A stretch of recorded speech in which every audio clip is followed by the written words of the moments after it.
Hey everyone, Dr. Angela Scopel. I am back.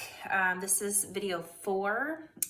So we're working our way down. Video 4 of the 5 video series on the gut-brain connection. I think this video is going to be probably one of the more powerful ones because we're going to talk about how to balance mindset and movement. And so I really chose to talk about these two together because they go together. We talked about in the future videos how we have brain number 1, our cognitive brain, and brain number 2, our enteric nervous system that lives in our gut. Mindset is everything.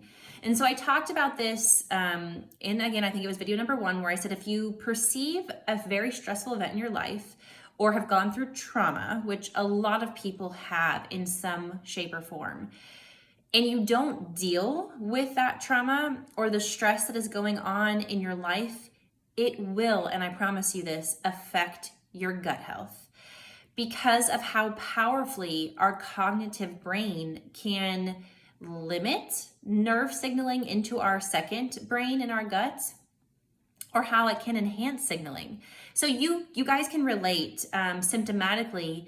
Have you ever been in a stressful situation? And it affects everyone different. So let's talk about how these connect. Have you ever been in a stressful situation and one, it's either caused you to have like loose stools, like you've had to run to the bathroom because something really fearful or scary is happening in your life?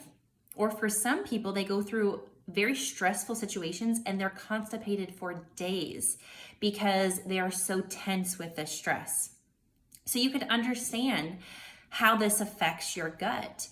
One of the diagnoses I've talked about earlier in this series, think of like IBS. IBS is when we kind of go back and forth between loose stools and constipation. And yes, there are ways to treat that medically, but if you don't grasp the stressful component or the thought component from our cognitive brain number 1 that plays a role in this type of disease state, you're never going to be able to fix it 100% or master it or own it.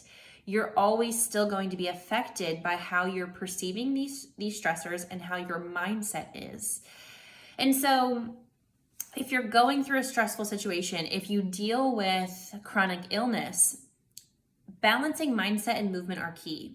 For instance, sometimes for me, if I can't focus for a business meeting, or if I'm trying to sit down and write an article or a blog post or do a video like this, for instance, and I can't focus or my words aren't coming out right and I'm stumbling, repeating the video 1,000 times, I'll stop and I'll go and do some form of movement because there's something that's not sitting right in my body. And that's usually the mindset that I have about the topic I'm discussing, or that I feel the mindset about myself. Yes, I'm a practitioner, but there are so many times as a human being that you lack maybe the confidence that maybe, for me, for instance, maybe it was the way a patient responded to something, I don't know, it could be weeks, months, years ago about a topic I'm having, and that still doesn't settle with me right. I'm a very empathetic person. A lot of my patients and how they respond to things sits in my gut, and that's something I've had to work with. So maybe I'm doing a video and that topic comes up and it triggers something in my mindset. I have to work through that. And so there could be a million ways that this plays out in your life, but to balance mindset and movement together are key. I have a wonderful, I would just say lifestyle partner. She's done this lifestyle journey with me. She's taught me a slew of things. And one of the things that she's always taught me is do your work after you've done some form of movement. So for me, every day I wake up and I go for a walk out in nature, and then I come back. I am so motivated, so inspired. My mindset is spot on because I've got out in nature, I've moved my body, so I've sweated just a little bit. I've detoxed my brain, I've detoxed my soul for me out in nature, and so I can come back and just nail a home run with my work. And so this is how mindset and movement work together. If you're going through a let's say season in your life where you are unable to move. I kind of talked about this in another video where I said maybe you have an injury or maybe pain stops you from moving. Movement can look all different ways. Some people think of, I have to go to the gym and work out for an hour, hour and a half. Some people don't have that time. So we don't talk about it as exercise. I talk about it as movement. It could be as simple as, I could be in meetings all day long, and literally just the simple act of standing up in between meetings helps reset the tissue in my body that holds a lot of toxins from what I've just taken on during those meetings. So literally just standing up and then sitting back down, if that's the only option you have throughout the day. The other things you could do simply for movement are park farther away in a grocery store, park at the back of the parking lot, walk into the grocery store, or park somewhere where you have to take several steps to get to your office, or during your lunch break, go and walk the stairs of your office. A lot of us right now are working from home because I'm recording this video, during our pandemic. And so if you're working at home, stop your work, set a timer so that maybe every 30 minutes you get up every hour and you just walk outside to the mailbox and walk back, or walk around your block and come back. Movement could be something like yoga, Pilates. Yoga can be a very spiritual act too, where you're detoxing your mind and your body and you're getting movement. So pairing movement and mindset together are powerful. It could be, if you are someone that likes to go to the gym, go to the gym. But I would say really think while you're at the gym, doing your training, be in tune with your body and where your mind goes. Sometimes we choose working out as a de-stressor for our mind. And so we'll do a sport or go to the gym, and we're not actually working through the negative mindset that we have. We're just numbing it. We're just putting a blanket on it while we go to the gym. And so sometimes I just want you to take a practice on that encourages you to really be able to release the negative mindset. Let's talk a little bit more about old stories that we've been telling ourselves and how this plays into our mindset. So there might be, maybe from trauma when you were a young kid, trauma, going through a divorce, loss of a loved one. It could be any of those. And there could be a story that you've been telling yourself that maybe you're not worthy. Maybe you're not worthy of having a successful business. Maybe you're not worthy of having a successful marriage. These are stories that we tend to tell ourselves as we go through traumas in life. And I think it's recognizing that those stories served us probably at one time. It was how we survived that traumatic event.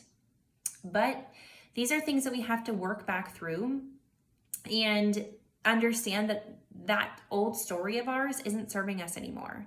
And maybe it's not something as dramatic as that. I know for myself, one of the hardest things I've had to tell myself is the story of productivity.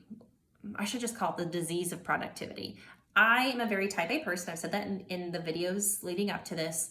And so being productive is sometimes how I perceive my self-worth. And that's a story I've worked on for years. And I think I've gotten a lot better at it, of being able to just be still sometimes and not be productive and know that I'm still worthy, even if I'm not putting out a video or, treating a patient, whatever it is.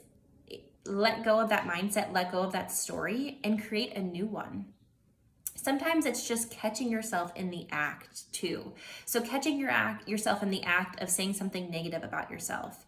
Again, I have a great mindset coach she pairs movement and mindset together. And again, I can put her information in the comments below also.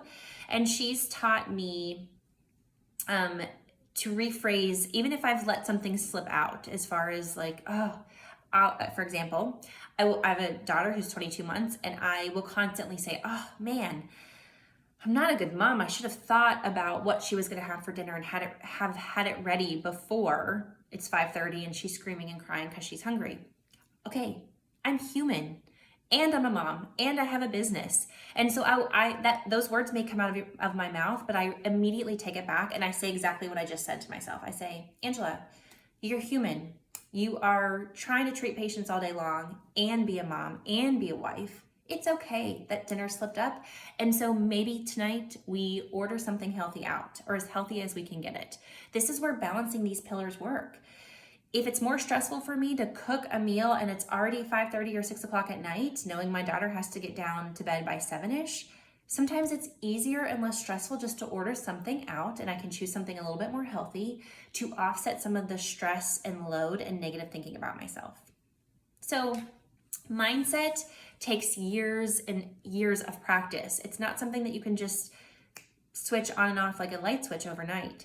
But I encourage you to start with these little tips and to pair your mindset with movement. When you can't get out of a negative mindset, go move. Go do something physical. I'm telling you, a lot of that negativity just sits in that second gut of ours, that enteric nervous system. And we can usually really help offset it when we go and move our bodies.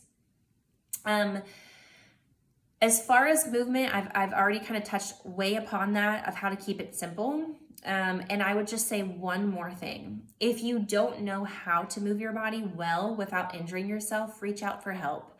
I have a lot of people who just don't know where to start. I have a lot of resources. And so if that's you and you're like, I feel like every time I do a movement, my body gets injured and I don't know how, reach out for help. Let my virtual team help you. And again, I'll leave some information in the comments, but feel free to reach out to me. You can find me at drangelaScopel.com. There's a contact section on my webpage where you can reach out to me and ask me some of these things, but also on Instagram, Dr. Angela Scopel. And so I hope today's video was helpful. The last video that I will be doing will be on restoration, which is a really a big part of this detoxing or keeping the gut-brain connection going is finding true restoration. And so I look forward to that last video. You've made it this far, so one more video, keep it up. Have a great day.